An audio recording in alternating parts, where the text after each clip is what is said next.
Good evening. Good evening. Welcome, everybody, to our meeting this evening. We're going to jump right into it, as usual.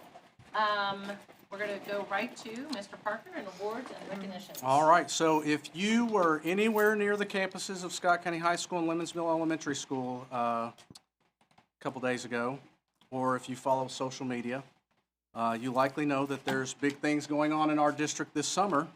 We kicked off the summer meal program for children in our community. So thanks to the leadership of School Nutrition Director Christy Collins and a dedicated team who... Listen, you know you've done something when I don't even have to, I didn't even say anything and they're already clapping. Christy! Thanks to her leadership, her dedicated team, we were able to make this happen. And this week our district served nearly 2,000, well actually this week our district served exactly 2,906 children from our community. Each child received 14 full, complete, nutritious meals, 7 breakfast, 7 lunch, and when you add all of these together, the total is more than 40,000 meals served in this first week alone. The program will continue to provide meals at each site on Tuesdays throughout the summer.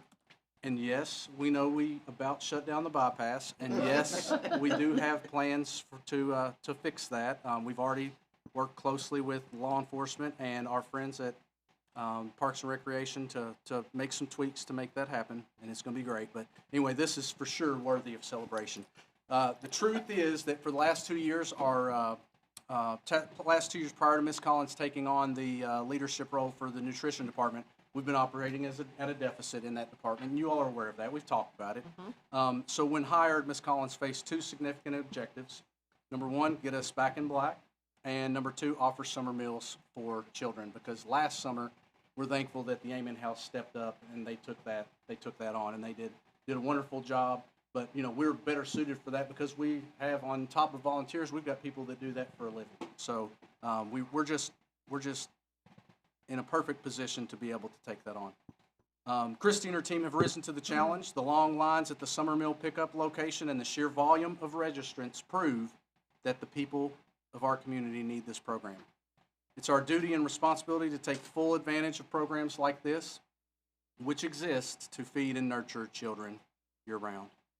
Now, Christy would be the first person to tell you that this was for sure a team effort.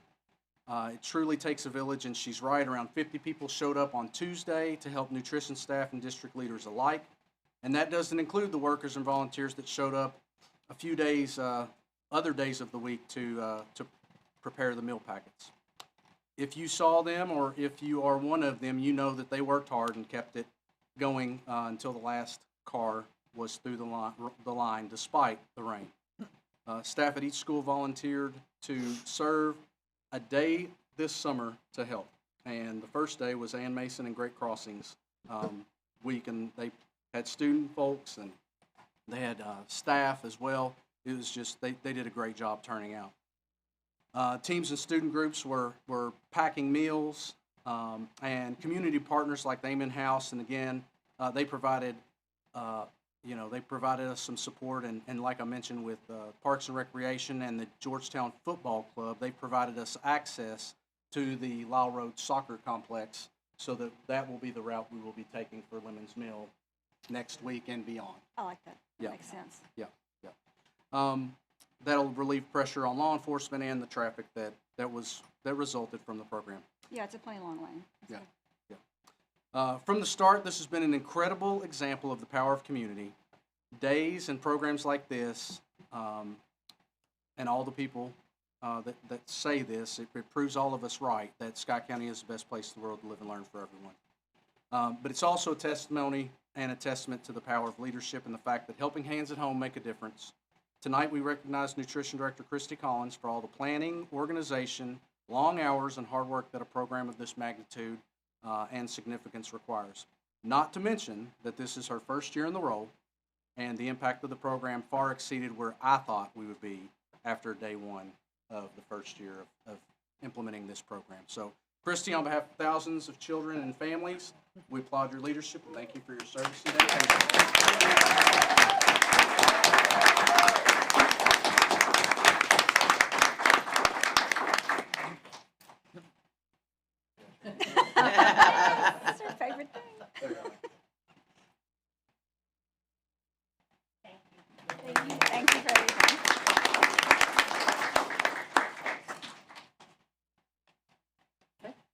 Thank you so much for your putting this all together for us. This is such an important program and very dear to most of us. So thank you, all of us, I should say. I'm sorry.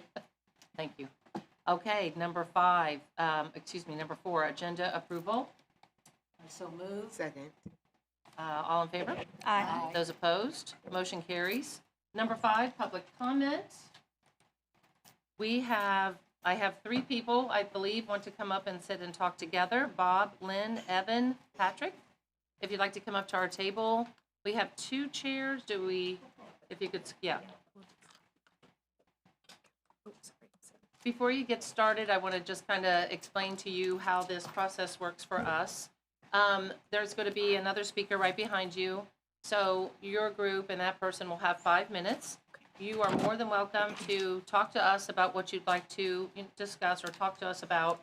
However, we will not be answering or communicating back. We will listen to what you have to say and, consider everything wholeheartedly, I promise you. Okay. We just won't be conversing back and forth with you. Okay. Okay? All right. Thank you so much. We will have something to give you at the end. May we bring that around when we're finished? Okay. Is that all right? Yes, and this is our little shot clock that we have up here. Okay. Just so you know. Okay. Here we go. Are we ready? Yes, please go ahead. All right, good evening. My name is Evan Patrick, and I just graduated from Great Crossing High School last month. With me are my parents, Bob and Lynn Patrick. Before they talk to you, though, I asked to speak first. I just want to say that I'm very grateful for all the opportunities I've had the past 4 years, both at Great Crossing and Elkhorn Crossing. I'm thankful for the many good teachers I've been fortunate enough to have, and I really have loved all 13 years of my time in Scott County Schools. Thank you for allowing us to speak to you this evening. Yes, thank you for the opportunity to talk with you tonight. I'm happy to get to tell you just a little bit about one of your outstanding Scott County District students here. We are certainly very proud of Evan and his accomplishments, both in his service to the community as well as in the classroom. He was one of the students selected from his school for the highly prestigious Governor Scholars Program. But we are especially proud, however, of what he accomplished just this last semester in his senior year. During his last semester, he took on an unprecedented 6 AP classes plus 7 dual credit courses all at the same time. That's 21 college credit hours, along with 6 very challenging AP classes. This was a monumental undertaking. With 13 classes all at once, there were multiple assignments due daily, papers to create, articles and books to read, and many tests to study for. And as you can imagine, he didn't have a lot of time to sleep. But amazingly, he not only survived, he earned an A in every single class. And all that incredibly hard work resulted in him having the highest weighted grade point average in the entire senior class of Great Crossing High School. The Scott County Board of Education established a written policy in 2019 that governs the selection of the valedictorian. That policy was not followed at Great Crossing High School this year. The policy establishes the order of the criteria used to make the determination. The first section lists the 3 data points that are to be considered. The selection moves on to the next data point if a tie exists on the current one. Should there still be a tie after those 3 points, the policy then outlines the formation of a selection committee to include 2 members of the school board. The very first criteria of the policy is that the student must have earned summa cum laude status. Evan easily meets this standard. Other students also met this standard, so the selection moves on to the next criteria, in order. The second criteria states that the student must have the highest weighted GPA. Evan has the highest weighted GPA as shown on his certified transcript. At this point, the tie is broken and no further criteria needs to be considered. And yet, a student with a weighted GPA lower than Evan's was selected as valedictorian. Clearly, this was an error that took away the opportunity for Evan to be recognized for his accomplishment before his peers and the community at graduation. But as the school board, you have the power to correct this mistake. Respectfully, we have come here this evening to seek that which he fairly earned, that he be named valedictorian of Great Crossing High School in accordance with your official policy. We do have for each of you a copy of the policy and a copy of Evan's transcript along with other documentation for your further review. We look forward to hearing from you, and we do thank you for your time. Thank Thank you. you. Thank you for coming Yes. this evening. Did I get Yes. Sorry.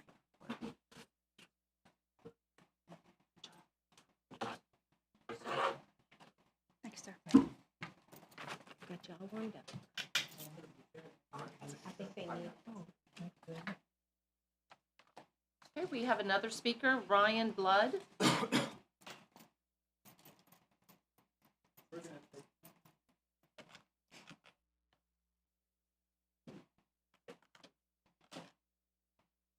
Good evening. Good evening.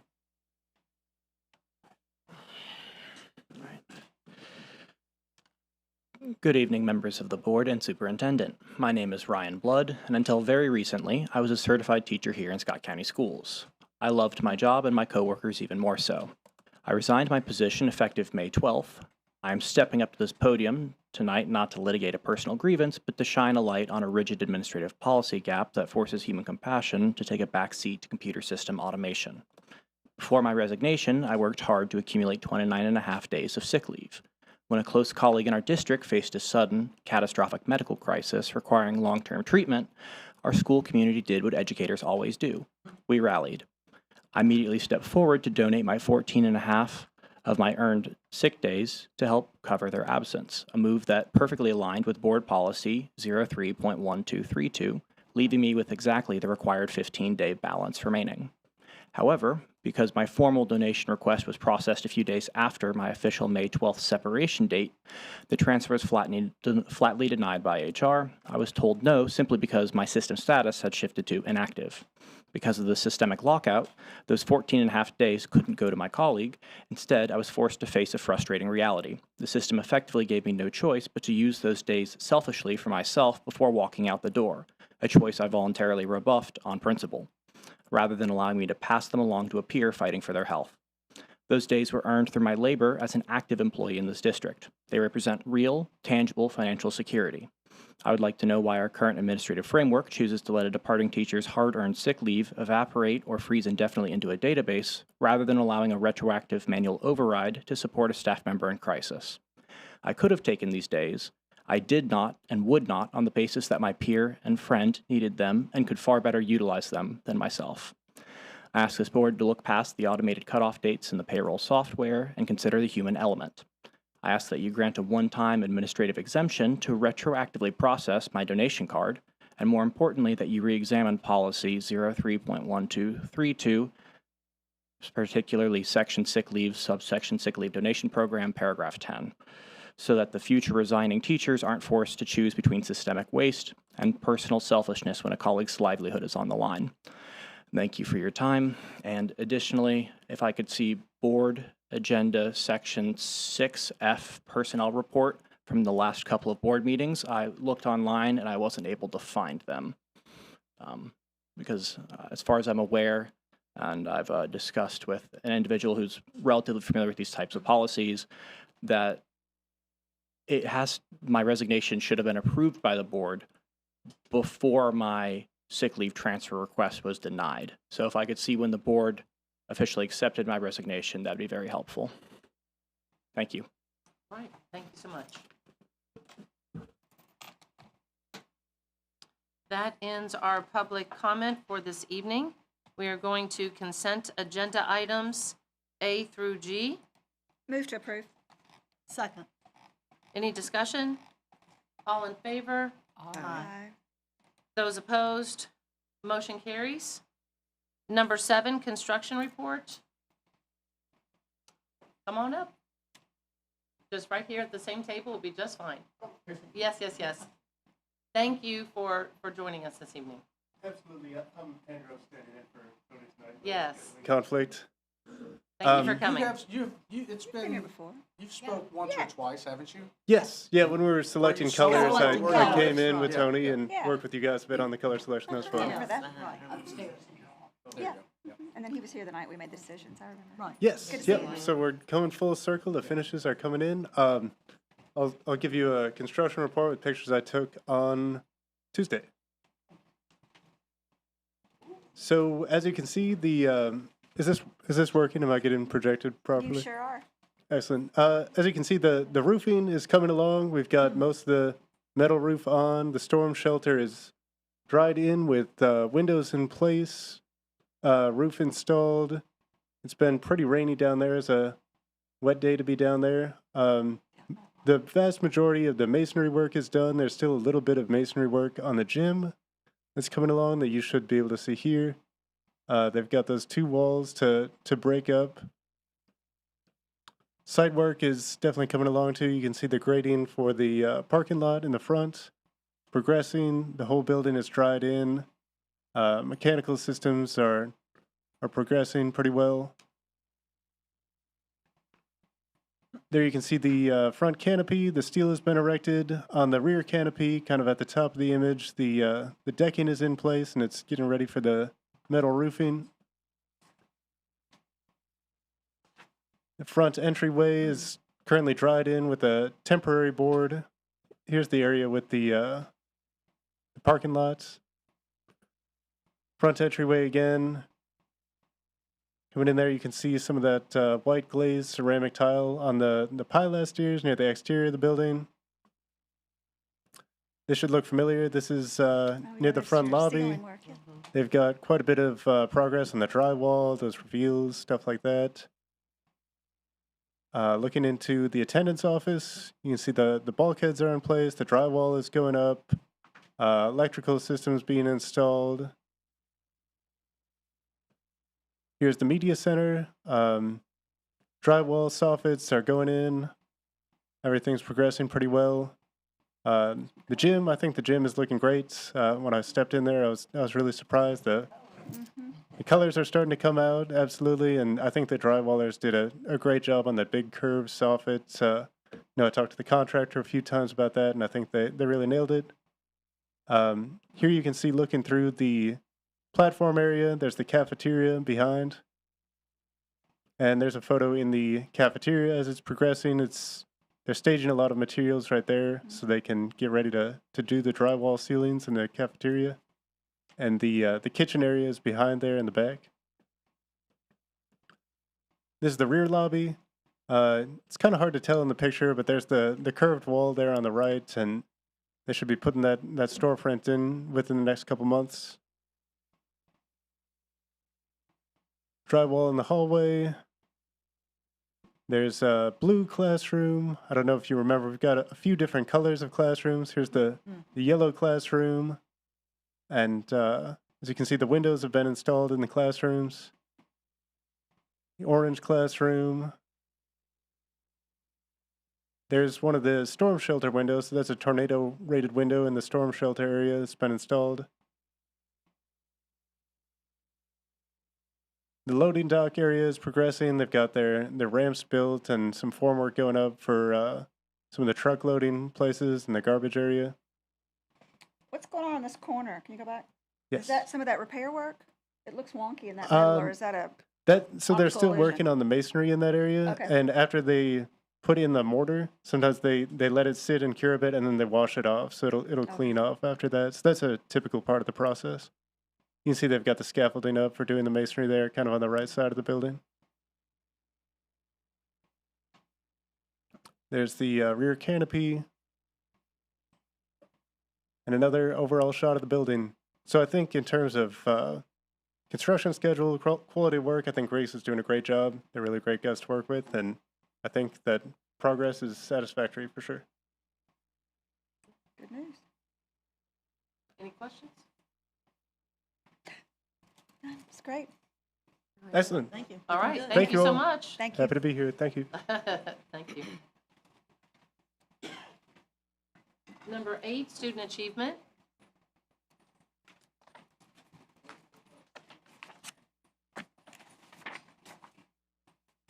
Good evening. Good evening. All right, so this evening, we are going to be going over the end of the year iReady data. And so this is what our students, this is their third benchmark for the year. And so it really gives us a good picture around reading and math performance for our students as well as grades. So we will just jump right in. All right, so a lot of this is going to look very familiar. We'll go over some of it quickly, but if you have questions, please feel free to ask. This first slide is just showing that we have a good data sample. We had minimal rush flags for the third diagnostic.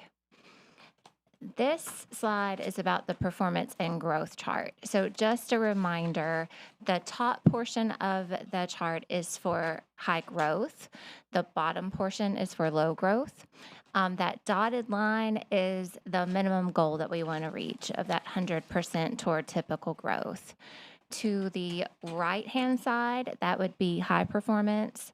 Left-hand side would be low performance, with the 50th percentile line from top to bottom being that national norm. And this is different than other data that we look at, but iReady looks at the median score. So again, that's just a reminder, that's that middle score that we're talking about. All right, so first we will start off with mathematics. And so this first diagram is showing per grade. So you are seeing everywhere, all grades, kindergarten through 8th grade. And then if you look over to your right, you see a bar graph, and that shows how each of those grade levels are trending towards the goal of 100%. And so you can see that almost all grades were achieving the 100% plus goal. The one area that we really have been taking emphasis in, and we already saw our data trending that way, was grade 4, because it is only at 87%. And so one of the things that we had already done preemptively is on May 19th, it was election day, so we did not have students. So we actually brought in iReady to work with our 4th grade teachers around mathematics, just to go ahead and get some additional support. And we're also going to be doing additional things for next year specific to that grade level. But of course, because math is still the area that we, and you'll see this once Wendy goes over reading, is still the area of most growth for us. But, and we'll talk to that in just a little bit. But you can see all of our, a majority of our schools grades are on that high performance side. And of course, we really want them in that high growth quartile as well.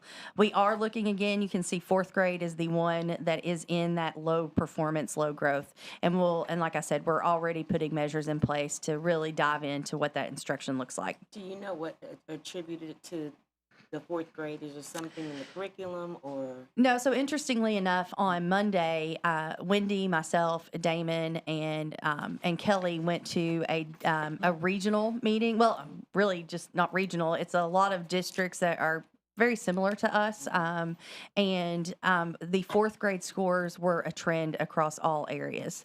And so, but regardless, even if it is trending, we're still going to dive in and see what we can do further for our 4th grade students. If you go to the next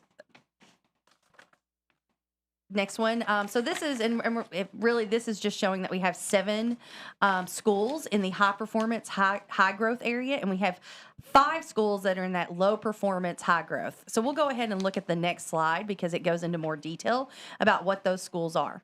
So again, when you look at the growth portion, our goal is to be 100% plus. And you can see that all of our schools, whether low performing or high performing, are meeting that growth area. And one thing that we always have emphasized since I've been here, and I'm sure before, is we just want our schools and our students growing. And so so therefore, all of our schools are meeting that growth objective.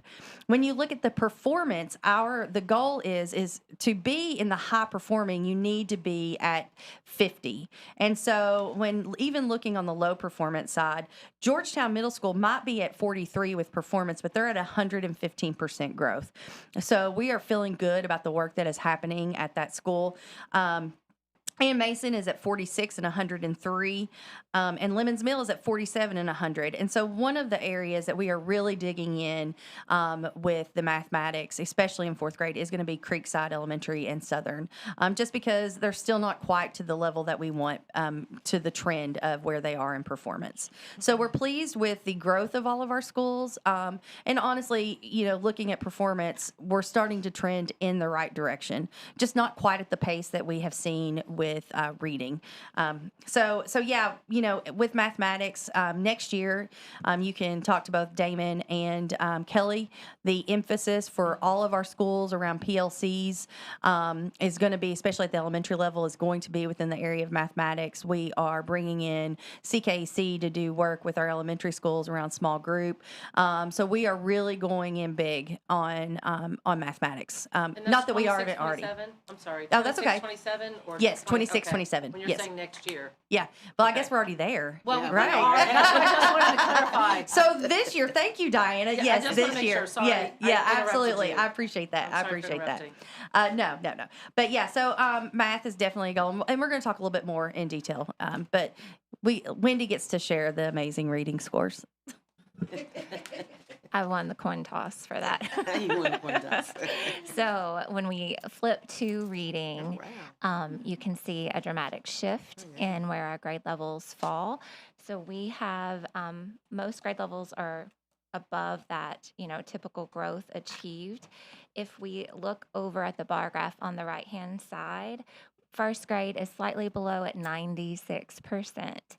I do want to point out seventh and eighth grade at 160%. I mean, you talk about That is- transformational. That is Absolutely. Holy amazing. cow. Yeah, and eighth The grade number at of years 100. we've set stewing about what's going on at 7th and 8th grade level, and daggone. Right, I know, we were very excited That's about that. awesome. So what did they do?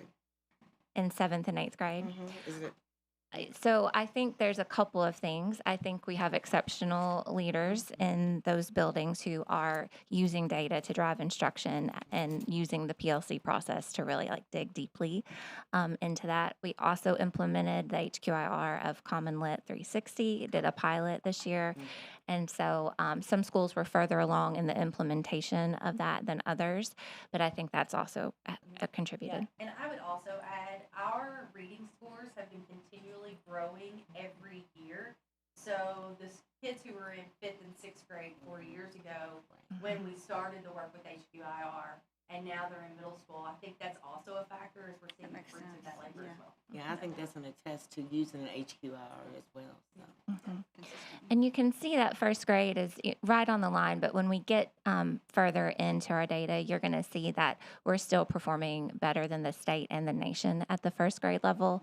So even though that's not exactly where we want it to be, we're still trending upward. Okay, so here we have school data, and all of our schools are in the high growth area. And when we look at that percentage, there are definitely some areas to celebrate if we look at GMS specifically. So they are, 49th percentile, 1 point away from that national norm, but 165% toward growth. So just amazing percentage toward growth there.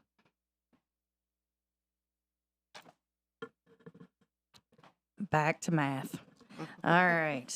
So this is, again, just kind of breaking down that into a bar graph of where our students are in regards to reaching typical growth and then stretch growth. So our goal, our district goal, what we have set for ourselves for what we want to achieve is that we want to be at a 70% of our students meet typical growth, right? And so you can see that third, fourth, and fifth, and you'll see clearly that fourth grade is an area where we are, where there is a need. I mean, 100%. This is the COVID These are the COVID kids. So Yeah, I mean, Wait, at fourth grade? K1 and 2 did not experience COVID in any fashion because they were not even, maybe they were infants. they were infants. And I Right. also would like So to anything above that at this point, we're looking at these students experience several Exactly, years exactly. of stunted. In addition, with exposure. K1 and 2, so we started, this is our second year of implementation of the math HQIR. So I think also in addition to that, math has math across the nation, across the state, across our community is a need, and so I think that the foundational skills that those students have missed, in addition to, I think, having that HQIR and ensuring that our students are being taught to the level of the standard is having an impact. And I think that's where you're seeing kindergarten, first and second grade. Those students have started school with an HQIR. And I can tell you, and They we've haven't been missed anything, so to speak. right, they've not missed anything. And so, and not that, and I don't think any teacher intentionally didn't teach to the level of the standard. We've just been asking teachers to do work that none of us were trained to do, to analyze a standard, pick assignments and assessments and instruction based on our knowledge, and provide that to the student. And so we've been, before HQIR, we have been in multiple classrooms where you walk in and the teacher, because they're pulling things from Teacher Pay Teachers or whatever they can get their hands on, you saw teachers teaching material that was below grade level. And so I think the HQIR is ensuring that the level of the standard is being taught. And so I really look forward when we are 4 to 5 years down the road of what kind of growth we will see in mathematics. And I can tell you, teachers often, and this is just my observation, I think are a little less confident, unless you have nerdy people like Wendy and I who love math, are a little less confident in teaching math than they are reading. Sure. And so really providing a lot of, even some of our principals have said, I'm not as familiar and comfortable with mathematics. And so that's why we're pouring into our teachers, we're pouring into our principals. And we'll talk about this a little more detail, I'm jumping way ahead, but we had so many teachers that have signed up to be a part of the Numeracy Academy. And then this year, so we've done the first year, we've got more teachers who are now onboarding into that work. And so I think they too realize that there's definitely work to see in mathematics. Because when Wendy shows this same chart, and again, our goal is 70% for typical growth, and our goal is we want 30% of our students meeting stretch growth. You can see kindergarten, first grade, we're trending that way, right? And when you see reading, it looks a lot different. And so again, this just is more data to support the resources that we're pouring in around mathematics. Okay. So this slide looks exactly the same, but for reading, here we can see we are much closer to that goal of 70% for typical growth, very, very close to 30% for stretch growth across all grade levels, with a few exceptions there. But dramatically, if we go back and forth a little bit, like it definitely increases for reading. And the instructional budget that you all approved last month, we knew there was something with reading in K1 and 2, and we've been seeing the data trend. So when they brought this to this is just data that supports the need for us to revisit the HQIRs that we were doing in K1 and 2, and making sure that we were looking at something more comprehensive. So this is new. iReady has something they call a super stretch school. And so to be considered a super stretch school, you have to have 200 or more students, and you have to have 55% or more students who reach their stretch growth, which is a substantially hard goal to reach with stretch. We are not here yet. However, we do want to celebrate that Garth Elementary, that's right, had 2 grade levels who met this qualification. Garth Elementary. How about them? Yes. Right. And this is just a slide for informational purposes. It's nothing that you all don't already know, but it just really gives an explanation of what each of those areas mean for mid or above, early on, one grade level below, and then second and third. And as you all know, if you are 2 grade levels or 3 grade levels or more below, that is where we are doing some major intervention and work with our kids. Oh, will you hit that again so I can turn my slide? All right, so this is, we always love to show you the growth of our kids from fall to spring. So that bottom bar graph shows where our students were in window 1. Again, for window 1, yellow is okay because they should be entering, if they're on where they're supposed to be, they should be entering one grade level below. But once they get to window 3, that's where we really want to see that 1 grade level and below shrink. And of course, the 2 to 3 grade levels below shrink.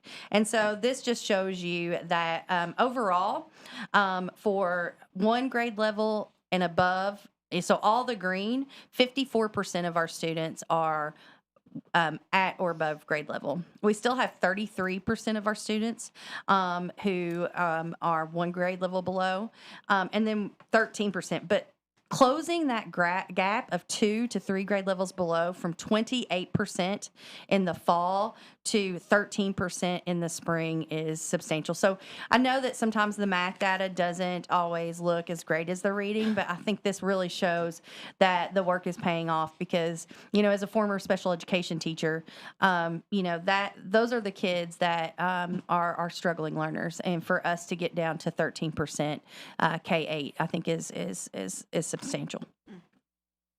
Oh, still me. All right, so the next slide. So this is, I know what you all like. If I could get will you help me? Apparently, oh, there we go. Okay. All right. So this I know is something that you all are always interested in seeing, and that's how we are performing in comparison to not just the state of Kentucky, but also the national norm. And with this, you can see that Scott County is definitely outperforming the state of Kentucky, and slightly outperforming the national norms. So we are feeling good about that. Slowly, the gap keeps widening between us and the state of Kentucky. And so that's great. To see that. Yeah, we like to see it. And eventually, we're going to really start to outshine the rest of the nation and world. But anyway. I love it. We are the world. But yeah, so really trending. We also provided the grade level. I'm not going to go over that, but if you really want to dig into that data, you can see how each grade level is performing to the state as well as the nation. Okay, so back to reading, we started the year with 34% of our students in the green. We ended the year with 60% of our students in that green category. And we were able to decrease that 2 or more grade levels below, 3 or more grade levels below, from 27% to 16%. And then when we compare ourselves to the state and to the nation, we have substantially more green than the state and the nation. We have 60%, and they are both at about 53% there. And I will add lower red, which we're really proud about. And then again, we have the grade levels that are laid out for you here so that you can dig into that further. And really quick before I go into the professional learning for the 26-27 school year, I also want to add we did go to the comparison of the states, and they're not allowed to put which district you are, but they gave us a number and that identified our district, and then we were allowed to tell other districts what our number was if we so choose. Number meaning rank? Number meaning just randomized number to. Yeah, so I knew that we were district number 1. I see. Yes. So, Okay. but then I knew that Pulaski was district number 3. But and I will say the players in the room are high performing school districts. And you're talking about Oldham County, Pulaski, Laurel, Fayette, Jessamine, Woodford, you know, and so we're outperforming about half, and we still have about half that are outperforming us. But, and we will beat them, I promise. I was gonna say, we'll get there. We'll figure it out. Yeah, we will get there. But definitely really starting to see the data trend in a positive in comparison to other high performing school districts. So just to kind of overview, our continued support in iReady classroom math, like I talked about earlier, we are going to be partnering with iReady, and they're going to start doing some targeted learning walks where they go in, they see the teacher teaching the HQIR, and then are able to sit down with that principal and that teacher and give really good, solid feedback. In addition, with the support of our principals, and this actually came from our principals, we're going to redo how we've done cohorts than what we've done in the past, because they have requested that we put more grade level content together. So like Damon and I were just talking about, like, to have a 4th grade math cohort, and really start to do some targeted supports within that. Specialization in those areas. Yep. And then, of course, this upcoming year is full implementation in IM at the middle school level, Algebra 1, and then this year we are adding geometry. In addition, we've middle school and Algebra 1 piloted that this year, and then we've had them sitting at the table and then telling us, okay, now what else do you need?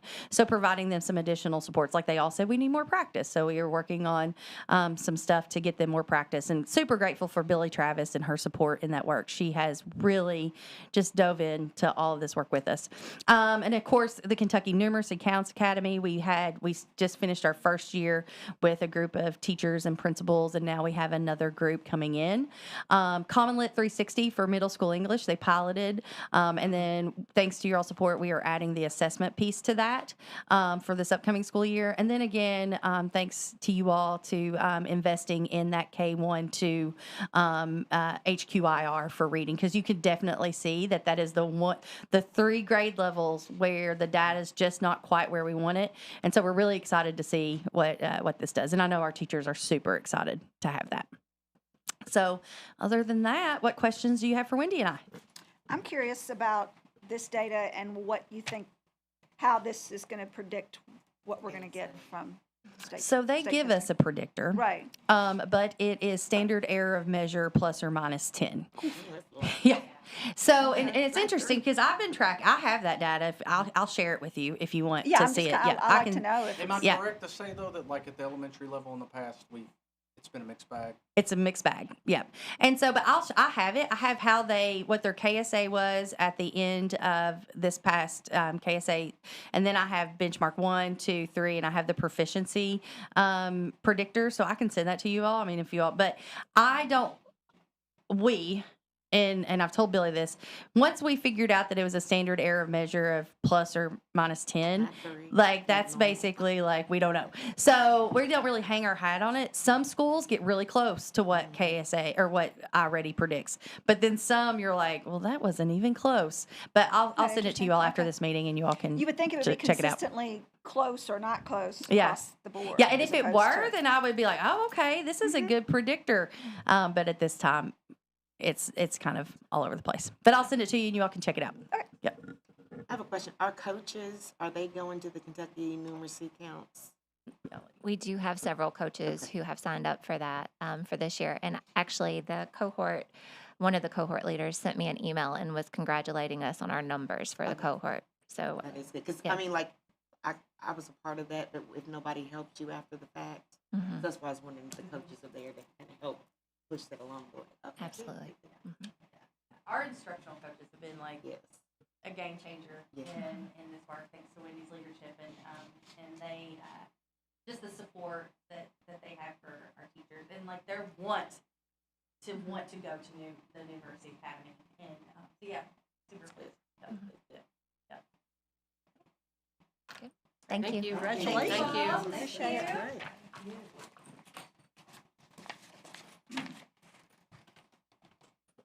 Okay, we have a long little reading period here. You got a mouse in your Everybody pocket? ready? You got a mouse in your pocket? Wanna read? You guys ready for this? Yes. All right. Number 10. Number 9. Number 9. I already got it highlighted and said 10. I was ready to go. I'm going to miss them and go every other number. Number 9, approve selection of board member to serve on the local planning committee. I nominate Diana Brooker to Second. be our representative. Second. All in favor? Aye. Those opposed? Motion carries. Thank you. Number 10, annual approval of the certified elevation CEP for the 2026-2027 school year. Make a motion to approve. Second that. Any discussion? No. All in favor? Aye. Those opposed? Motion carries. Number 11, first reading of the 2026-2027 KSBA Board Policy Updates. And again, this is one that, you know, we don't have a vote on, but I did want to just jump in and share that last year, the policy updates from KSBA were quite substantial. Very. Yeah. Yes, they were. And there's a couple pieces of legislation that may, but me and my team reviewed it after we shared with the video, but I think it was Monday or Tuesday we went through it, and it should be kind of night and day. Early indications are we may have just a tweak here or there from this first Very reading good. that you all are seeing, so, Nothing Just- like last summer. no. It was a no. lot. Okay, good to hear. Okay, number 12, approved transportation agreement between Scott County Board of Education and Bright Horizons Child Center LLC. So moved. Second. Any discussion? All in favor? Aye. Those opposed? Motion carries. Number 13, approve agreement with Wedco District Health Department and University of Kentucky Department of Pediatrics and the Scott County Board of Education. Move to approve. Second. Any discussion? No. All in favor? Aye. Those opposed? Motion carries. Number 15, approve memorandum of agreement between the Kentucky Center of Grieving Children and Families, KCGCF, and the Scott County Board of Education. Move. Second. Any discussion? All in favor? Aye. Aye. Sorry, girls. Do we do 14? Pardon me? 14. Did I miss 14? Mm-hmm. I think I'm going to be doing this all evening, so get ready for me. Sorry. Okay, number 14, thank you. Approve memorandum of agreement between the Office of Vocational Rehabilitation, Education, and Labor Cabinet and Scott County Schools for the 2026-2027 school year. So moved. Second. Any discussion? All in favor? Aye. Those opposed? Motion carries. Number 15, I'll reread that one. Approve memorandum of agreement between the Kentucky Center of Grieving Children and Families, KCGCF, and the Scott County Board of Education. Move to approve. We've already done it, so. Yeah, we Yeah. did. We, I don't We remember who approved did I it. so- didn't call all in favor, did I? Yeah. Did I? Did we vote on it? we did. Okay. We approved. It's all good. Maybe Susan should take care of this one. Here we go. Number I 6. serve at your pleasure. Yeah, Madam thank Chair. you. Thank you. I appreciate that. My goodness. All right, let me get this in order. Number 16, approve memorandum of understanding between Scott County Fiscal Court and Scott County Board of Education. So move. Second. Any discussion? All in favor? Aye. Those opposed? Motion carries. Number 17, approve memorandum of understanding between the Kentucky Horse Park and the Scott County Board of Education. Move. Second.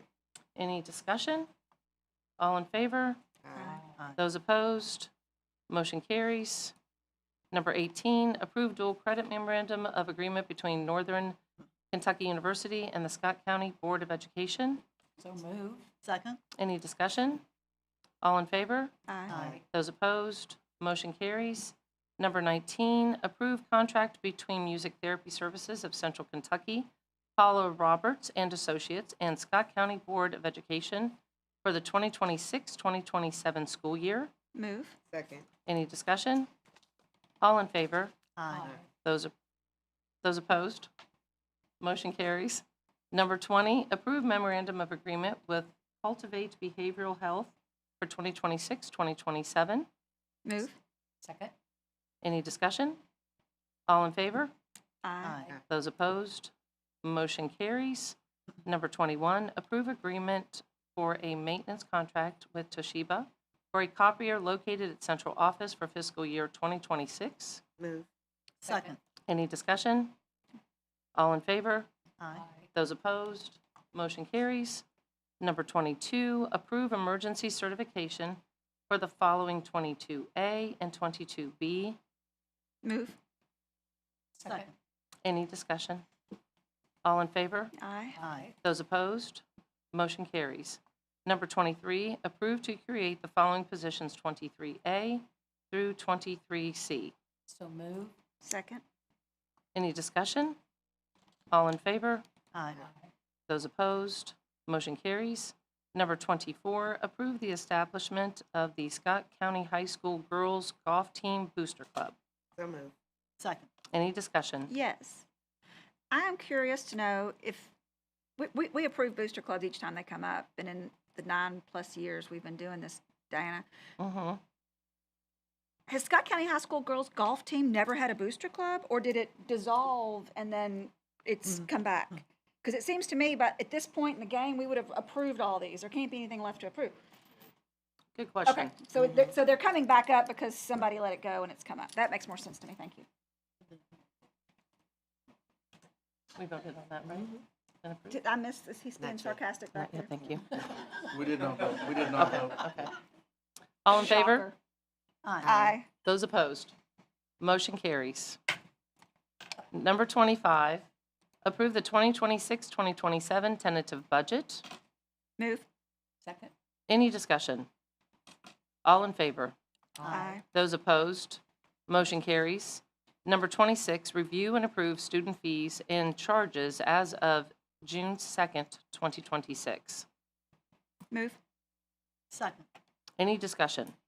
I had is it up to the individual schools then to put the student fees, each school? It's not countywide, is that correct? Yeah. Okay. And even with the high schools, or the middle schools, they all have, because I was looking at some have changed. Yeah, we've had those conversations before with concerns about big jumps or lack of consistency among elementary, middle, and high. But at the end of I recall as far back as Joanna. Yeah. And at the end of the day, even when we've dug deeper before, it just seems like they've got, each school is specific with their needs and their, They what listed they're too. doing with their students, and we had a hard time having a problem with it, you know? Right. I know I compared Scott County Middle to Royal Spring and Georgetown as far as their fees, and there was quite a difference. Mm-hmm. I've seen that before. Different Not needs. huge, but it was, which is, and it's all principals that does this, right? On different School. Or needs assessment. With Sybase, yeah, I Mhm. guess they working together with the departments. Okay, that's good. Thank you. Okay. Had a question when I was going over that, Yeah. and I just wasn't sure. The flip side to that, though, is then, if the board were to step in on something like that, then you run this situation where you got schools where, They that can, some feel penalized. yes. Because they had a plan and They then now they had a can't do it. plan, Right. and they're like, look, Gotcha. yeah, this school over here, it's this, but ours might be more, but here's what else we're offering. Like at GMS, they have the Georgetown Leadership Academy.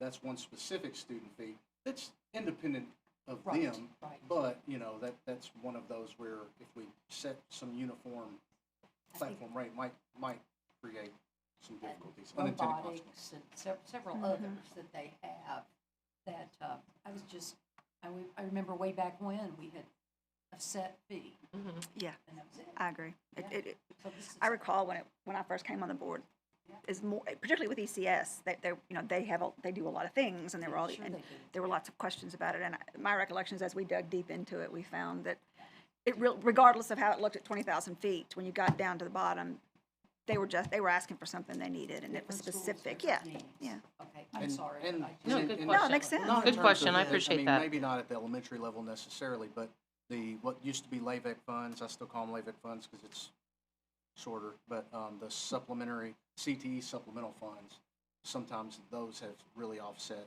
student fees of the past as well. Okay, thank you.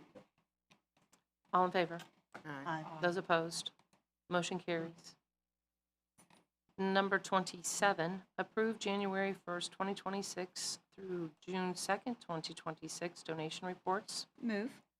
Second? Any discussion? All in favor? Aye. Those opposed? Motion carries. Number 28, approve renewal and rates for school insurance and workers' compensation for fiscal year 2027. So moved. Second. Any discussion? All in favor? Aye. Those opposed? Motion carries. Number 29, renewal of purchased meals bid for fiscal year 2027. So moved. Second. Any discussion? All in favor? Aye. Those opposed? Motion carries. Number 30, renewal of the award and trophies bid for fiscal year 2027. So moved. Second. Any discussion? All in favor? Aye. Those opposed? Motion carries. Number 31, renewal of clothing bid for fiscal year 2027. Move. Second. Any discussion? All in favor? Aye. Those opposed? Motion carries. Number 32, renewal of towing services bid for fiscal year 2027. So moved. Second. Any discussion? All in favor? Aye. Those opposed? Motion carries. Number 31, renewal of a transportation parts bid for fiscal year 2027. Move. Second. Any discussion? All in favor? Aye. Those opposed? Motion carries. Number 34, renewal of a fire extinguisher service bid for fiscal year 2027.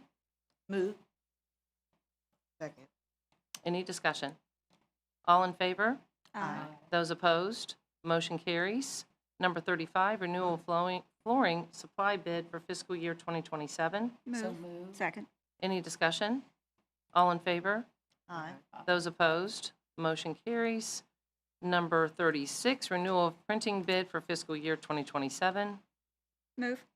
Second. Any discussion? All in favor? Aye. Those opposed? Motion carries. Number 37, approve approve surplus items as submitted. So moved. Second. Any discussion? Yes, I have just a little bit about, I noticed there were some textbooks, hundreds, did you all? I mean, a lot. So what happens to those textbooks? Days. Jen- Say what? Gone. Gone the Generally, sun. they're gone. Yeah, Days generally they're gone, gone. gone the sun. We used to have somebody that, what was his name? That used to work at, Mr. Wilson. Remember Mr. Wilson? Didn't he used to take the books? He had a donation portal or something. He used to take all the books from the high school when we were surplusing them. But, yeah, I guess they just get, I think it was.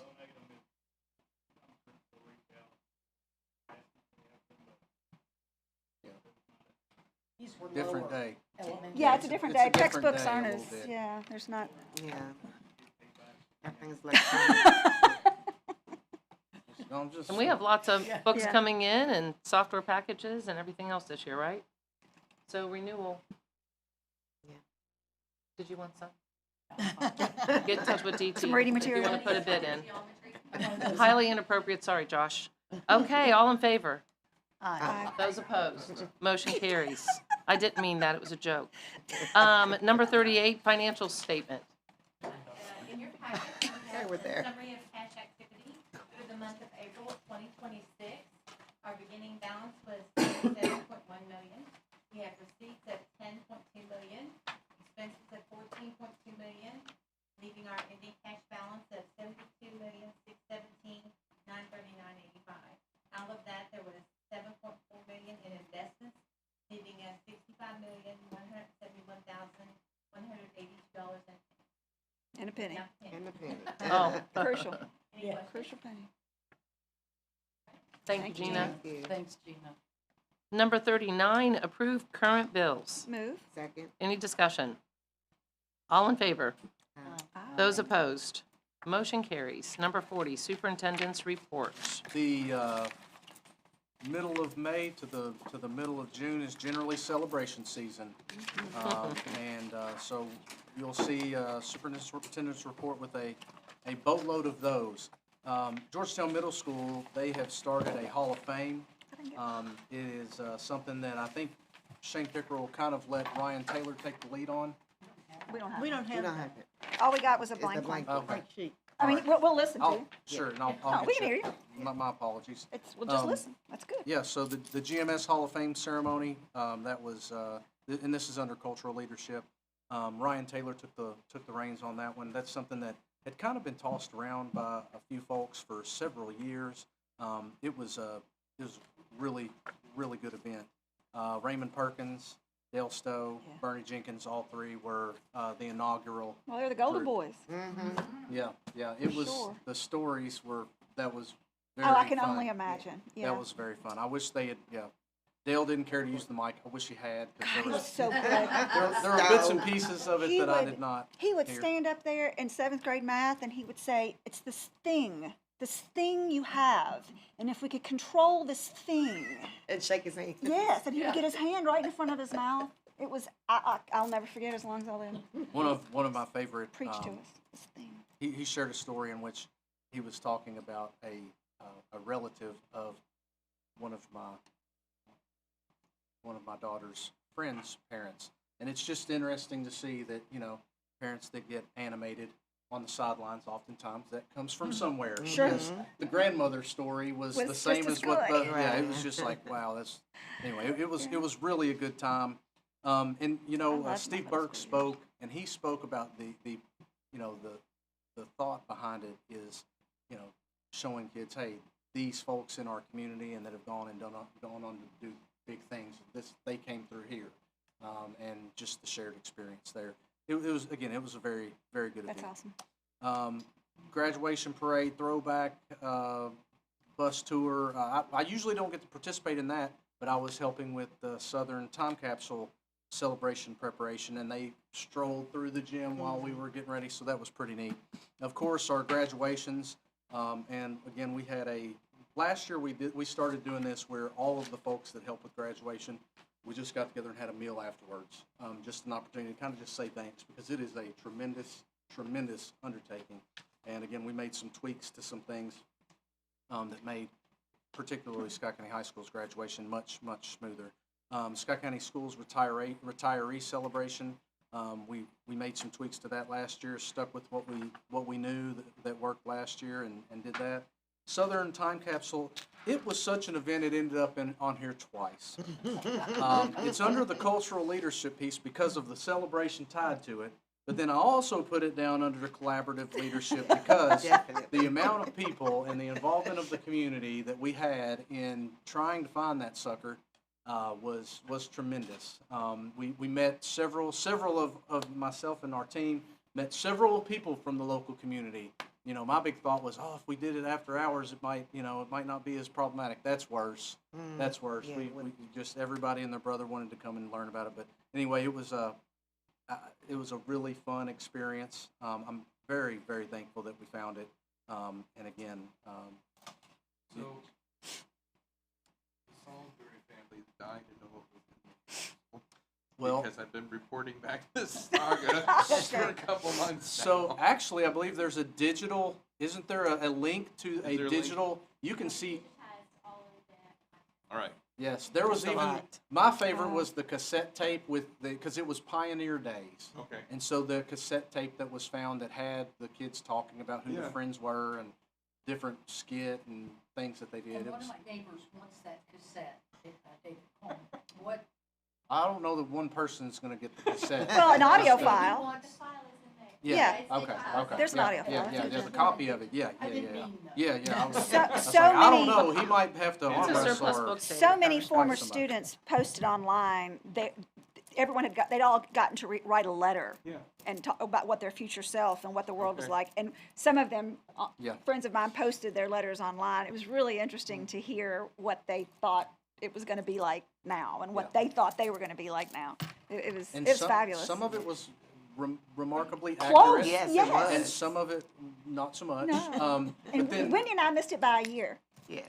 We started Southern the year after they did the time capsule. So we yeah, didn't get in there. I did. So one of the things that I, as we were walking around talking to people, some of the people that I came into contact with, they were like, I don't know what this was about, and they drew a picture of like a horse and buggy or something, and for us, where we'd been so deep into it, we were like, well, it was because that was when they did the Pioneer Days celebration, so that was probably In the things connection. that they did. It wasn't connected to the future. It was connected to what they were doing around Pioneer Day. So, because they were like, I must have been a pretty dummy. I don't know how I thought we'd be in horse, Horse and and I was like, buggies. no, that's not what you thought. So, we tried to help people out there. But it was a hectic situation, but certainly I hope that everybody found value in it.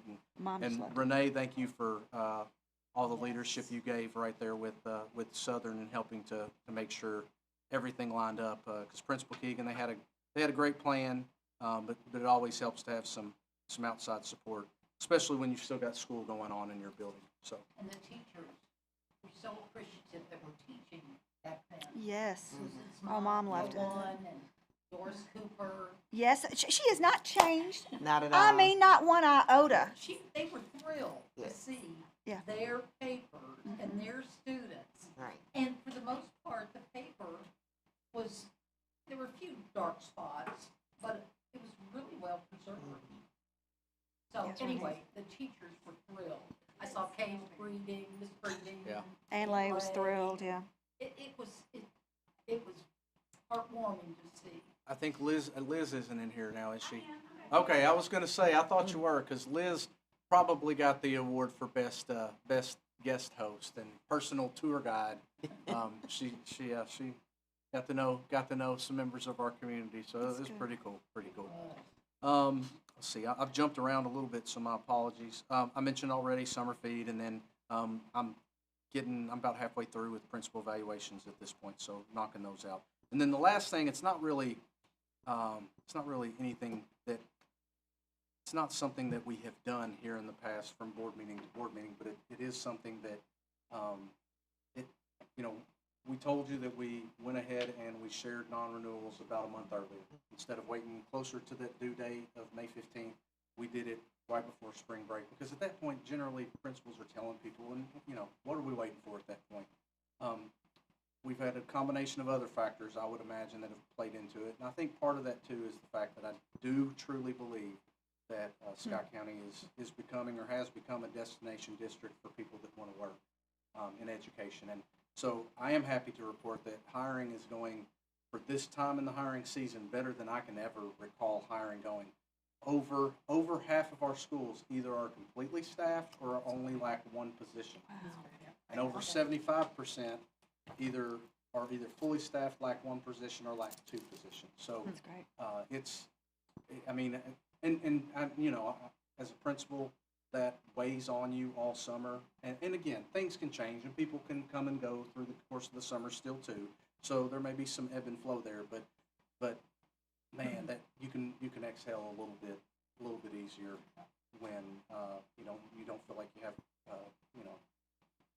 50-pound of bricks sitting on your chest to have that done. So again, kudos to Crystal Horde and her team, because they are they're meeting with them, cranking them through, and it's been a good hiring season.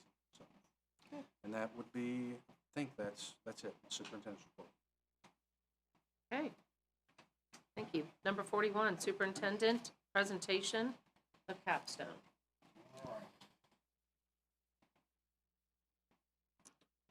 So following the same format that we have followed for many moons, here is, this is the capstone that I have for you. I always start with last year's next steps. Honestly, really, more than anything, it's a way to just kind of keep me honest. That was the thing that I got sick of seeing every single year, was JROTC not getting resolved. So last year when I sat here, I said, well, I don't know exactly what I said. Probably, I hope it was school appropriate, but I was expressed frustration about not getting that to the finish line, but also that was my strongest desire. So, that is that second one on the left, resolve JROTC at the high school level. Thankfully, we have that resolved. Todd Reed is leading that program. For those of you that were able to go to the chamber lunch, he presented at the chamber lunch talking about kind of his vision for everything. We're really excited about that going to be offered. And again, we stole from 4T being something that both of our high schools can participate in, being located there in the basement of Scott County Middle School, and that's where our JROTC program will be. The first item, I kind of skipped it, the advocate for revisions to Senate Bill 181. Kudos to Maria Bennett. She was my strongest lifeline on this, for sure, because of the fact that that's the one that was tied to the traceable communications and communication with students, and there were a boatload of unintended consequences. We were able to leverage Maria's leadership within the school tech community within the state, and she was able to get a seat at the table to make some very meaningful changes. And again, many of those changes are going to be reflected in our board policies that we're going to be approving officially, I guess, after the second reading. And it makes it far more sensible. I mean, I can't even off the top of my head think of one super huge issue that I have with the new traceable communications the way it's now spelled out. DT's had some involvement there as well. And here's the other thing too. You know, other districts, with regard to the way that they handled Senate Bill 181, spent upwards of six figures to secure platforms and different things to make it happen. Again, we took a different approach than everybody, but Sports U, I mean, DT, feel free to correct me if I'm wrong, but Sports U seems to be something that, using that as our athletic.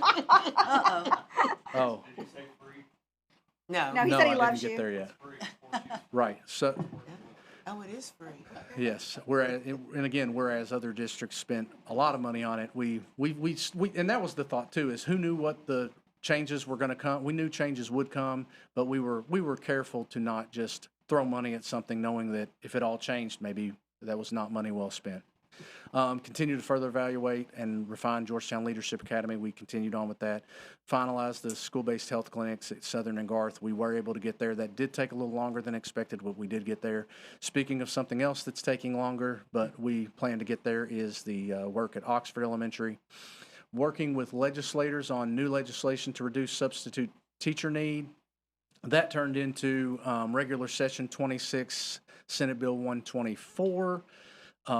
I like to give Matt Nunn grief because I'm like, this is like the first piece of legislation I haven't gotten to the finish line yet. And so anyway, but all joking aside, he sees the power of it, and that's something we're working for next year. Leader in Me, Profile of Learner, continuing that and continuing to advocate for school funding. Under strategic leadership, okay. Under strategic leadership, I'm not going to talk about everything, but I did want to talk about a few. Bus garage revitalization project.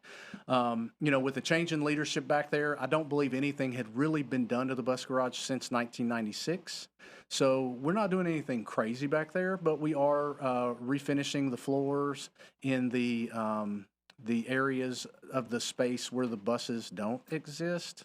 Like the office area, there's a break area, those areas. So we've redone the floors there, put some paint on the walls, put a new base down around the floor there. We're not totally finished yet, but we are planning on perhaps having a little bit of a open house as we get towards the start of school, again, just doing things to try and liven up the place and give it a little bit of new life.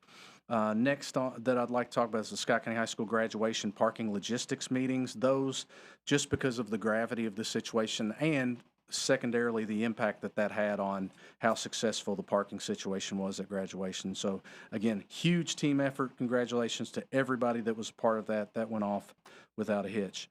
3, Oxford redistricting timeline and proposed attendance zone work.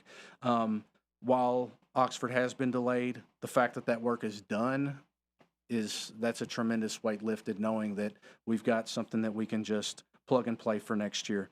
Again, addressing the delay of Oxford, that kind of ties in there, but I fully expected for there to be maybe some pushback or some frustration, because I get it, but simultaneously I think our approach to making sure that when we communicated the delay, we also were able to communicate the solutions that we had in place to address it. I mean, we really received very little feedback. Everybody generally understood, and we're able to move forward. And then the last one on there that I wanted to talk about was just the U.S. Department of Education, Secretary McMahon's visit at GMS. It was just a good event for Georgetown Middle School and an opportunity for them to celebrate the successes that they have been seeing there. Next one, Standard 2, instructional leadership. The first thing I'd want to talk about there is the kindergarten, first grade retention plan. That was one that was from, again, another piece of legislation that caused a lot of consternation from superintendents and district leaders. We organized a opportunity for Central Kentucky district leaders to come together and talk it through. Ended up, took a lot of the anxiety away, and everybody had an opportunity to be better prepared for it, when it was a little bit more of a nothing burger because of it. The Kentucky Board of Ed came to a high school transformation work group at ECS, and that's the thing that I think sometimes I never fully appreciated what we have there at ECS, because it's nothing. I mean, I call them the ballrooms. John Knoll makes fun of me because he calls them the labs, but I guess everybody but me calls them labs. But anyway, it's just a tremendously valuable space. Sure. And we're able to, through that, bring people across the state in, because we're centrally located. And I don't know. It's just one of those things where I just wanted to make sure to highlight that, because, and that's another thing I would say, John Knoll, as he's walking out the door, and Amanda Burrows is coming back to us, as well, she was there last year, but coming back to us and being principal there. They understand the importance of utilizing that space the way that it's been utilized, and they're great hosts. The third thing I'd wanted to talk about, I've got three things on there that are tied to 4T. And again, 4T, we had DLT at 4T because we recognized that we had some of our elementary and maybe even middle school leaders that really didn't have a lot of familiarity around it, so it gave them familiarity around it. And again, also, like I said previously, 4T helped us in terms of being the model for the thought behind, hey, why can't we have other programs that are located there that both schools can access? So hence JROTC. Which was my next on there. There's JRTC, meeting with high school principals and curriculum meeting. Whole lot of planning that went into that, and just really proud of all the members of our team that were a part of that. Miss Emmons, Brent Allen, John Knoll, and then Amanda Burrows started working into it there too. I mean, just a lot of work that went into getting that off the ground. And then the last is the Leader in Me Leadership Day. And there is my buddy Jaron Marks, great representative of Scott County High School and Scott County Schools. And that was where we had an opportunity for Leader in Me, the national Leader in Me, to come. Many of you were there, and kind of showcase some of our schools and what we have going on there, and our commitment to the 7 Habits and Leader in Me curriculum. Next is cultural leadership. And again, last summer, we did have a lot of people in our organization, myself included, that participated in the summer meal program through the Amen House, helping with their pickup. That was, again, a powerful opportunity, and also drove home for me the importance of knowing that we needed to take that burden off of our community, and for us to be the ones that led that charge this year. Next, the GMS Expo. The GMS Expo was an opportunity where they just wanted to showcase what was going on at GMS. They wanted anybody that wanted to come, current students, prospective students, community members, come and see what their school is all about. Great event. They did a great job with it. Wally Messer was presented with the Harbor Freight Tools for Schools Award. That was a great situation to get to award someone who's really working hard as a specialist in his CTE area, and we've got some other people that we'll be celebrating here in the coming months, I think. So that'll be neat as we get towards the awards cycle for this coming year. Then we did this before. But Great Crossing High School went to Sweet 16, and myself and many of our team went and helped cover so that people at the school could go and participate in that event, since it was during the school day and we did not cancel school. And I feel like that was one that, by and large, was received very well from our community, because if you cared, you could participate. If you didn't, we didn't disrupt your day. And I think everybody understood that. And then the last one I wanted to talk about there was the Ann Bevins book signing event that we had at Scott County High School. That was just, I don't know, really special event, and really blessed we could be a part of it.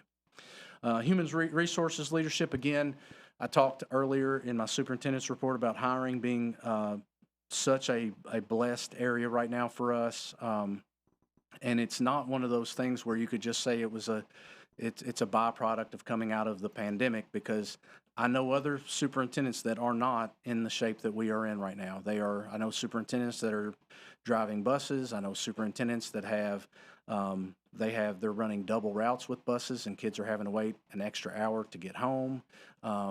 Just lots of shortages that we are fortunate and blessed to not have to be living with and dealing with.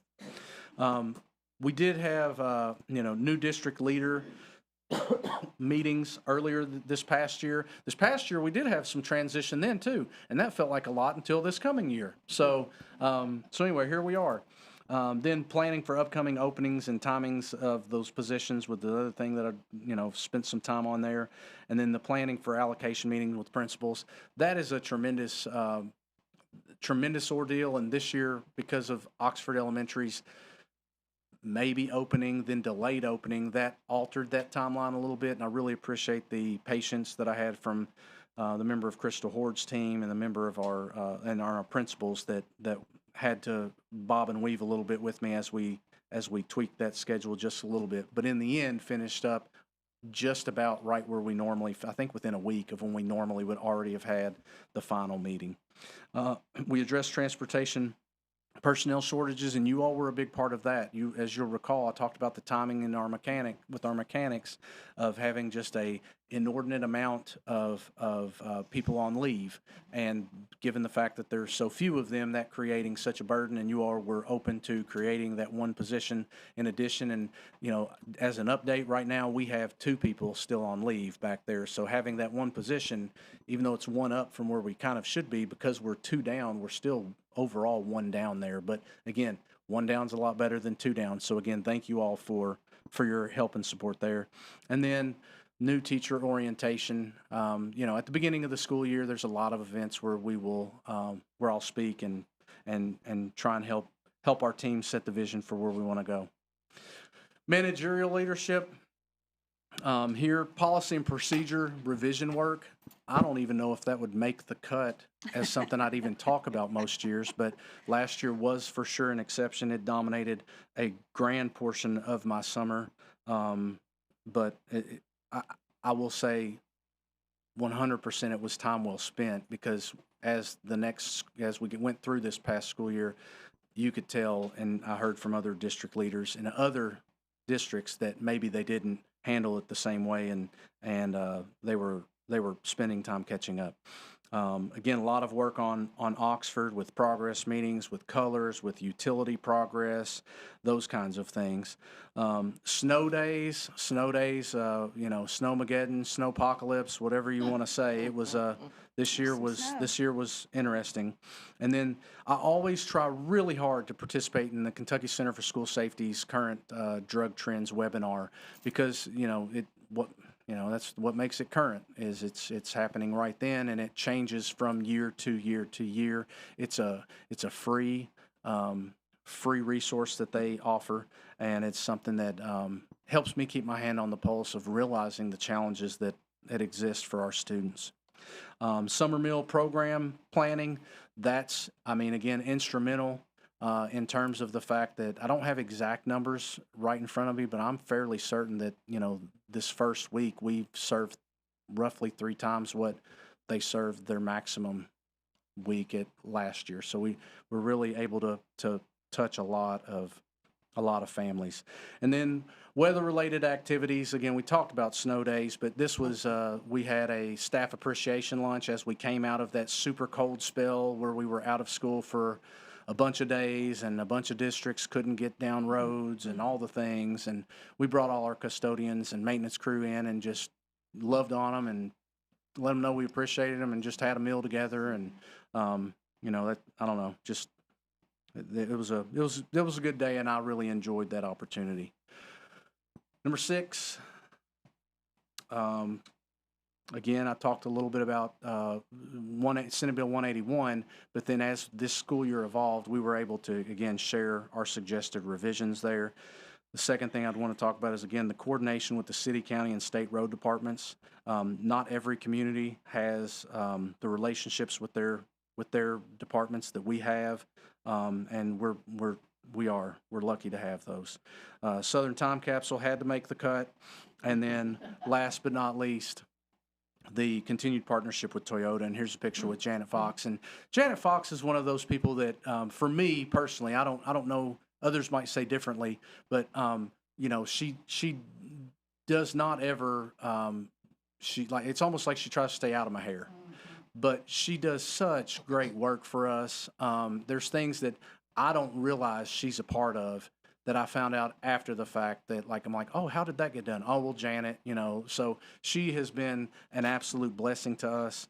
What And exactly is her position? she's our, what I do see we her call it, the every- community Yeah, liaison? Yeah, business and Community liaison. So she needs a coin, so we need to celebrate her. Yeah. Fair enough, yes, that for sure. She would be fitting of a coin. And then last is influential leadership, and really the pattern with that, I think, is peppered with the fact that I was able to be involved in a lot of professional organizations and impact the educational profession and other leaders through opportunities to share and collaborate, and then legislative events and activities to try and, again, make an impact there as well. And this is I did get the good fortune to 3 different times. It's not for lack of trying. 3 different times we spoke about Senate Bill 124, and again, what I tell everybody, because DT even had somebody come up to him we hosted the Kentucky Center for School Safety annual conference at Great Crossing High School, and this is, I think, our 3rd year doing that. And in doing that, he said several people, but one in particular came up to him and that was giving a lot of detail around. He's like, you know, I really hate that Senate Bill 124 didn't work, because in some districts, again, our SROs are not our employees, so it would not work for us. But in some districts where the SROs are the school's employees, they have the problem where they are retired from law enforcement, and so they're having struggles with them not burning through their days. So this would help with that. And so I didn't realize that I had, but I've got a friend in the Kentucky Center for School Safety SRO community that is pushing this legislation as well. But again, it's just another credit to every time I turn around, I'm finding more reasons for us to support it, and I'm not finding any additional reasons to not.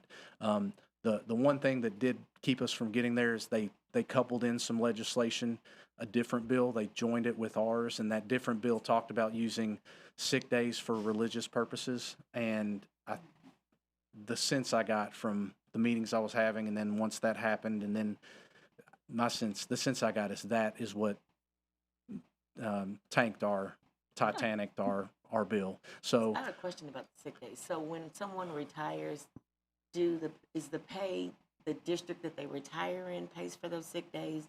Or like I'm in 2 different districts, so would Scott County pay some of my days, Fayette County pay the other, or Fayette County? So Gina, correct me if I'm wrong, but my understanding is the actual payout of the 30% value of those days is paid by the district. But for tiers 1, 2, and 3 in the teacher retirement system, any credit that you would get that impacts your retirement would be paid by the state. Now, where that's now gotten a little different is they've capped the number of days that teachers can get credit for annually. So if you were in a position or in a district where they gave more than 13 days a year, anything above those 13 days is now the responsibility of the district. So that's something me and Gina had talked about, changing some board policies around, because it could just put you in a situation where even if you're doing all the things right in your district, if somebody comes to you from another district and they got, let's say, 20 days a year, whereas we're only given 13, that's 7 days a year that the last district that has them is holding the bag for. So, but anyway, that's, a lot to the sick days, and a lot, and again, every legislator that we talked to, there were a couple of small things that I think we can address next year, but there wasn't any kind of humongous thing that kept it from moving. And then next steps for next year. And I always, the thing I don't like about next steps is so much of, like for instance, there's some things that are kind of in the works, and some things that we've had an opportunity to already talk about, and some things that I haven't even had an opportunity to talk to you all about because it's not quite to the point where it's a go or not. So there's more things than these, but these are some of the next steps that we will be working on. The top two on both columns are really kind of tied together. So again, another thank you to you all, because the Readiness Coach pilot at Great Crossing High School is going to be the opportunity that we are able to use, because when we're continuing our work on our CTE pathways, that doesn't necessarily mean we need to create a boatload more. It could mean, yes, we create some more, but it could also mean that we look through the Readiness Coach information that we gather, how beneficial those pathways are in cranking out students to actually do that work. And so we may find from that work, my hope is that we start finding from that work that the effectiveness of those pathways to help drive us towards, okay, we've got way too many offerings in X pathway. Why not use this as an opportunity to bring in Y pathway? Amanda Burrows, we had a really great conversation around CTE pathways and the complexities that the village system does put on that. And again, it's not there's great things about it, but then there are drawbacks to it too. And that's something that I don't think that the business community understands. But again, I keep going back to, I want the business community to be unsatisfied with us, like not in a pitchforks and torches kind of way, but in a always wanting us to do more kind of way, because that's how I feel about our organization. I want to be pushed. I want them to feel like we can, they want us to try and help do more. And it also brings to the surface an opportunity for us to have conversations to discuss why those things might not make sense for one reason or another, or maybe it's a time situation. The next thing on the left-hand side there, conduct a successful summer feed. Again, we've started off in an exceptional fashion.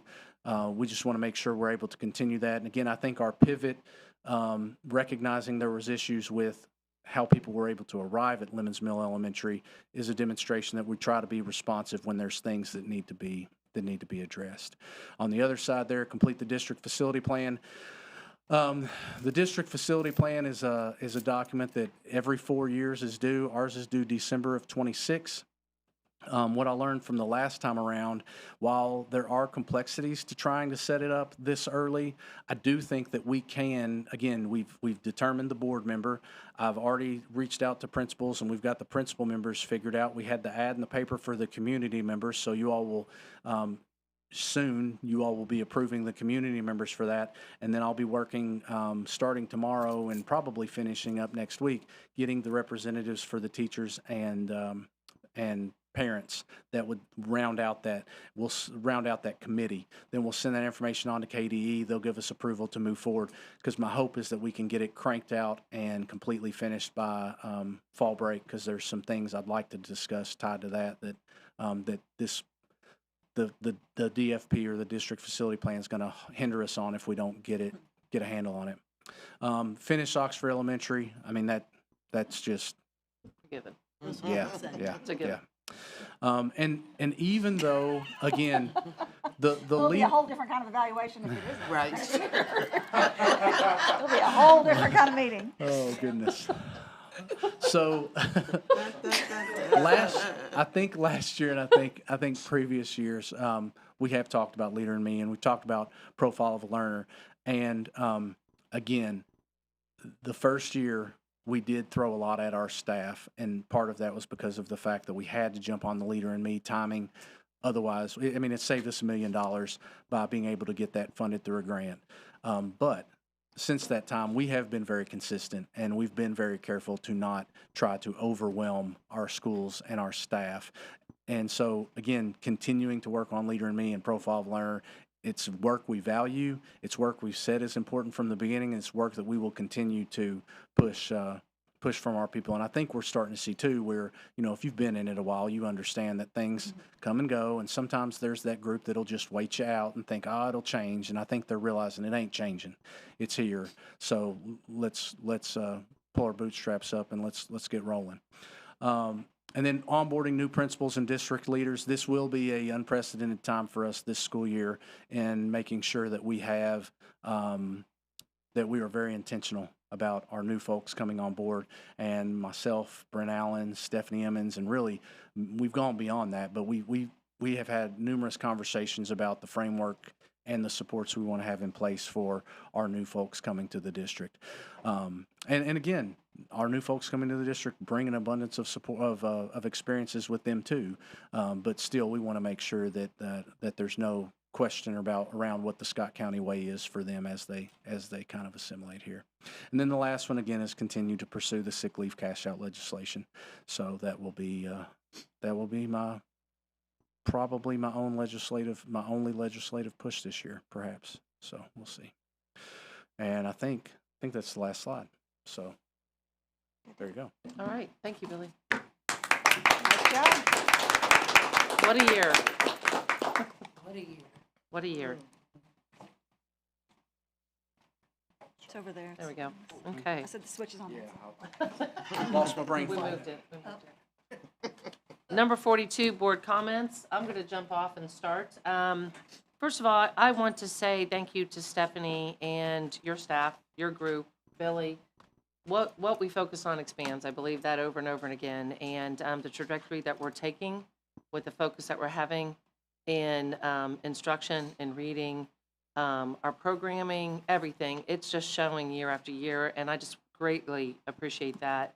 I had the opportunity to meet with Harper this week and talk a little bit more about our special education, our dyslexia program, everything, and just super excited about what we really have on the horizon for us. Is just super, super exciting. So please know, and I think I could speak for all of the board, thank you so much for that, because through that leadership, Billy, thank you. It really makes a difference for us. And I'm really excited. I'm also going to throw in, I'm really excited to see what we're doing with math next year. So we'll be talking about that, I guess, next time this year, or this time. But thank you so much. Graduation is our Super Bowl of the year, so for our school district, and it's just wonderful to see the kids walk across stage, and all the efforts that went into those are just absolutely amazing. And then, of course, our summer feed, our fun meals, Sun Meals. What a great program. Glad we have it, and let's make that a good summer. So thank you, everybody. Becky. Okay, what she said. Plus, just want to thank Liz for all her guidance and her hard work on getting the grants for the one-to-one coaching. I participated in that both years. It was a great experience for me, and other people in the community whom I know who participated in it got a lot out of it. We hope and believe our students got a lot out of it. We developed a relationship with them, and I think that might have been as key as any kind of academic learning, what that did for them. So appreciated that program, Liz. Thank you. The only other thing, I had a question on the time capsule. My understanding is a new one is going to be made and buried, and where are we on that? So my understanding, Renee, correct me if Somebody else's cat. So what I did, That's awesome. I thought this was humorous. So I hope you find humor in it too. But my understanding is they changed the time frame, I think, to 20 years. Is that right? Yeah, I did hear that. And Ms. Keegan said it's going to be 20 because I want to make sure I'm here to be part of opening it up. So I thought that was, and a lot can happen in 50 years as we demonstrated with this one. So, it's. So will it be done and buried this next school year, or do we know? I don't have that information. In this coming fall? Yeah, so there'll be. And that new next group of students? Yes, with the two, I guess it'd be 225 of the country. 250 is what we're celebrating this year. Well, 270 if she's. So, we'll have it open at 270. I think it'll be a great connection for these current students to do it, having just experienced all that they did from unveiling the former one. It's certainly more stressful than. Scott County High School has one too. Oh, Eleanor, don't say that. Don't start that rumor. The reason, well, I was my child. They leave a map. Of where, did they leave a map of where it is? You know? I have no You don't know. idea. Oh, Lord. It was at the new Get out your metal detector right old now, Scott right? County High School. The middle one? I never, The middle one, current Scott County middle? yeah, Yes, yes. Because that's where Carol, yeah. some things in. I don't ever recall a conversation about a time capsule being there. Yeah, well, Carol said, someone said that they did have it. I asked, and Carol put some things in. Well, you'd have to go through And the Frank saga and Chip. continues. and Da-da-da-da. Dr. Southworth has passed, Good luck, Billy. Jack Sparrow's treasure. right? Davy Jones Locker. Superintendent, Dr. Blankenship. Would have been Dr. B, yeah. Well, we're moving from one time capsule to another, I guess. We'll start. Yeah, you figuring just that gave one out. everybody in the back anxiety. Sorry. All It's right, okay. we're It's gonna okay. jump in here. Wendy, you're next. Well, I was able to attend the time capsule at Southern, and it was just, I just felt like a kid all over again. You know, going there from first grade all the way to fifth grade and seeing family members and teachers. And, you know, I was able to see one of my teachers and take a picture with them. And so that was really, I was really glad that I was able to leave work and take the entire day and celebrate that. The graduations, I just want to say the team looked good. I liked that they all had the same shirt on. I mean, that was The that maintenance team that and was yeah. like, you know, very organized. And so whoever was in charge of the team, I just want to say thank you because we looked very, very good. Okay, Ellen. Graduation was just, thank you so much, those of you that had so much to do with it. Several of my friends had grandchildren graduating, and they talked about how nice it was. So that, I was so glad I could attend, and all three were wonderful in their own way, Yes. and I enjoyed that. Also, I was part just, with the Amazing Shake at, Yeah. at Lemons Mill, and it was great, talking to the students, and then leader in me is just taking off. I mean, I can't say enough about it. So anyway, thanks to you all for everything that you do. Thank you, all. Susan? I was at the Amazing Shake too. It was so much fun. It just, those little humans are so impressive in their own, each one in their own way. And I just could have hung out with them all day long. It was the sweetest thing. I thoroughly enjoyed it. And students rise to the level of expectation we set for them. And so much of that rises and falls with leadership. And I just came from a room full of what I can't imagine couldn't be some of the best leaders in the state. The new people and the seasoned people that were there to support them, I feel so fortunate to know that those are the people that we are putting in charge of making sure our sweet little children are safe and happy and fed and, most importantly, educated well. And I have zero concerns after sitting in that room with that group of people. I truly believe that they are going to set an expectation that is going to really, really impress us all. And then the kids are going to get there. We can do it. We are SC. Hacky. Whoop, whoop. I was waiting. Go ahead, Wendy. Do your job. It's well deserved. Yay! Number 43, on that note, approved to enter into executive session pursuant to KRS 61.810, 1K, and KRS 156.5576 for purposes of preliminary discussion relating to the superintendent evaluation. Move. Second. Any discussion? All in favor? Those opposed? Motion carries. Thank you. Thank you, everybody. Good evening.